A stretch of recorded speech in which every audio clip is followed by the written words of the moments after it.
আর যারা বেকার আছেন সবাই ডাইরেক্ট সিরিয়াস, ক্যারিয়ার নিয়ে সিরিয়াস ভাই। বসে থাকার কোনো ওয়েই নাই, ঠিক আছে? লাগা ভিসা, গো বিদেশ। বাপের যতই থাকুক, প্রতিটা পরিবারের বাবা মাই চায় যে তার সন্তান ভালো একটা চাকরি করুক, ভালো একটা বিজনেস করুক, যার ফলে তার ফিউচারটা গোল্ডেন হইবে। কিন্তু অনেক ছেলেরাই জীবনের এই সন্ধিক্ষণে বিভিন্ন জায়গায় হেরে যায়, চাকরির ইন্টারভিউ দিতে যাইয়া হেরে যায়, বিভিন্ন অফিস আদালত বিভিন্ন জায়গায় ঘুরতে ঘুরতে পায়ের জুতা খালি করে হালায়, জুতা ছিঁড়ে হালায়। তো তাদের কাছে আমার একটা রিকোয়েস্ট, যদি বাবার এতটুকু সমর্থ থাকে বিদেশে যাওগা, কারণ তুমি এদেশে চাকরি পাবা না, এদেশে ওই চাকরির ভাওই নাই, ঠিক আছে? তোমার থেকে বড় বড় সার্টিফিকেট লইয়া বহুত মানুষ ঘুরে।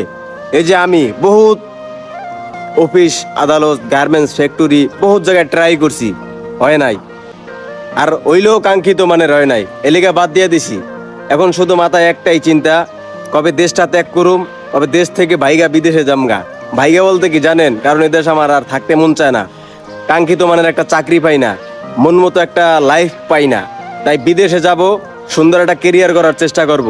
তো আপনারা আমার জন্য দোয়া করবেন। আমি দুবাই যাওয়ার চিন্তা ভাবনায় আছি, কিন্তু শখ হয়েছে ইউরোপে ঢোকার, কারণ ইউরোপে ঢোকার আমার কাছে মাল নাই। তাই দুবাইয়ের দিকে ঢুকবো, সবাই দোয়া করবেন, দেখা হবে ইনশাল্লাহ। আর যারা বেকার আছেন সবাই ডাইরেক্ট সিরিয়াস, ক্যারিয়ার নিয়ে সিরিয়াস ভাই। বসে থাকার কোনো ওয়েই নাই, ঠিক আছে?